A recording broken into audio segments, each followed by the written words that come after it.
பாக்யா அவங்க தெரிஞ்சவங்க மூலியமா ட்ரை பண்ணி பாக்குறாங்க. ஸ்டேஷனுக்கு போனதுக்கு அப்புறம் தான் பேச முடியும்னு சொல்லிடுறாங்க. எல்லாரும் போன்ல ஒரே மாதிரி சொல்றாங்க பாக்யா கிட்ட. ஈஸ்வரி, நாங்கெல்லாம் கோயிலுக்கு போறப்ப உன் மருமகள்லாம் நல்லா பாத்துக்கிட்டாங்களா வீட்டன்னு கேக்குறாங்க. நல்லா பாத்துக்கிட்டாங்க அத்தன்னு பாக்யா சொல்றாங்க. எல்லார்கிட்டையும் தனிப்பட்ட முறையில பேசி பாக்குறாங்க. எல்லாரும் நல்ல விதமா சொல்றாங்க. கமலாவும் ராதிகாவும் அப்பப்ப வெளியே வந்து பாக்குறாங்க போலீஸ் வந்திருக்காங்களா வரலையான்னு. கோபி கிட்ட சொல்லாம மறைச்சிடுறாங்க. இப்ப போலீஸ் ஜீப்பு வருது. வீட்டுக்குள்ள போறாங்க. எல்லாரும் பேசி பாக்குறாங்க போலீஸ் கிட்ட.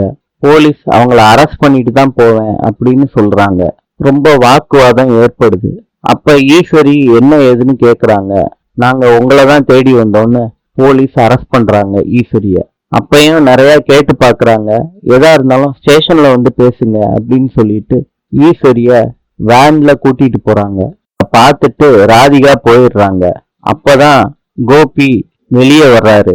என்ன ராதிகா, வீட்டுல யாருமே இல்லையன்னு கேக்குறாரு. ராதிகா எதுவும் சொல்லாம வீட்டுக்குள்ள போயிடுறாங்க. கோபி நம்ம வீட்டுக்கு முன்னாடி ஜீப் இருக்கத பாக்குறாரு. வேகமா வர்றாரு. அப்ப கமலாவும் வீட்டுக்கு போயிடுறாங்க. கோபி வந்து ராமமூர்த்தி கிட்ட கேக்குறாரு என்ன ஆச்சுன்னு. ராமமூர்த்தி கோவத்துல, உங்க அம்மா உன் மேல உயிரா வச்சிருந்தா அவளையே நீ ஜெயிலுக்கு அனுப்பிட்டியேடான்னு அடிக்கிறாரு கோபிய. ராதிகாவை கொலை பண்ண முயற்சி பண்ணதா பாட்டிய அரெஸ்ட் பண்ணிட்டு போறாங்கன்னு சொல்றாங்க இனியா. அதுக்கு எழில் சொல்றாரு, எதுக்கு இவர்கிட்ட அதை பத்தி எல்லாம் பேசிக்கிட்டு இருக்கீங்க, இவங்க வீட்டு ஆளு தானே அதை பண்ணாங்க அப்படின்னு சொல்றாங்க. செலியனும் எழிலும் போலீஸ் ஸ்டேஷனுக்கு போகணும், இவர்கிட்ட பேசி டைம் வேஸ்ட்னு சொல்றாங்க.